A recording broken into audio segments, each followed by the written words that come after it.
এই শোনো, আমি তোমাকে একটা কবিতা বলতে চাই, তুমি কি শুনবে? তবে শোনো, হ্যাঁ।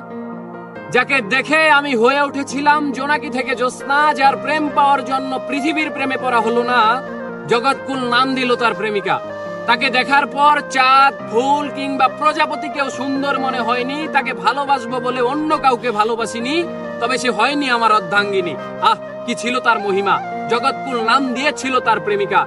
সে তো হারায়নি, বরং আমি হারিয়েছি আমায়। সে বলেছিল ভালোবেসে পাল্টে দেব তোমায়, বিচ্ছেদের জামানায়। আহা হা, এর বিপরীতে আমার মুখে সিগারেট আর কবিতাই মানায়। ভালোবেসে হারালাম আমায়। তাকে করা স্পর্শ অথবা তার করা ক্ষিপ্র চুম্বন যেন লেগে আছে আজও ঠোঁটের কোণে।